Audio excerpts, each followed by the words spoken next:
ভোটের বাংলায় পুলিশের বদলি প্রক্রিয়া শেষ করতে ডেডলাইন সিইও রাজ্যের স্বরাষ্ট্র সচিবকে চিঠি নির্বাচন কমিশনের। কথা বলবো, সোমরাজ রয়েছে সঙ্গে। সোমরাজ, 15 ফেব্রুয়ারির মধ্যে পুলিশ স্তরে যা কিছু বদলি করার যা প্রক্রিয়া রয়েছে তা শেষ করতে হবে। অন্যদিকে চলতি মাসে নির্বাচন কমিশনের ফুল বেঞ্চ আসছে রাজ্যে, তাহলে কি এসআইআর প্রক্রিয়া শেষ হলেই নির্বাচনের নির্ঘণ্ট প্রকাশ করে দিতে পারে কমিশন?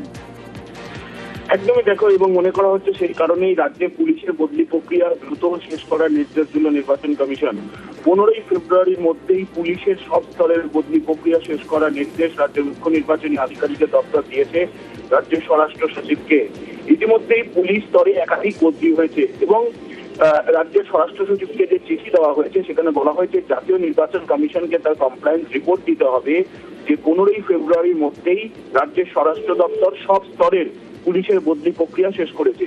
তোমাকে জানিয়ে রাখি, গত সপ্তাহে আমরা জানিয়েছিলাম যে এই মাসে রাজ্যে জাতীয় নির্বাচন কমিশনের ফুল বেঞ্চ আসার সম্ভাবনা রয়েছে এবং সেক্ষেত্রে 15 ফেব্রুয়ারির মধ্যে পুলিশের বদলি প্রক্রিয়া শেষ করা এবং জাতীয় নির্বাচন কমিশনের ফুল বেঞ্চ আসার সম্ভাবনা অন্তত এই তথ্যকেই জোরালো করছে যে রাজ্যে বিধানসভা ভোটের নির্ঘণ্ট ঘোষণা রাজ্যে এসআইআর প্রক্রিয়া শেষ হলেই এবং এসআইআর প্রক্রিয়া শেষ হলেই এবং এসআইআর প্রক্রিয়ার চূড়ান্ত ভোটার তালিকা প্রকাশ হলেই তার কয়েকদিনের মধ্যেই যে রাজ্যে বিধানসভা ভোটে নির্ঘণ্ট ঘোষণা হয়ে যাবে তার প্রস্তুতি স্বরূপই এই 15 ফেব্রুয়ারি ডেডলাইন রাজ্যের স্বরাষ্ট্র দপ্তরকে দিয়ে দিল রাজ্যের মুখ্য নির্বাচনী আধিকারিকের দপ্তর।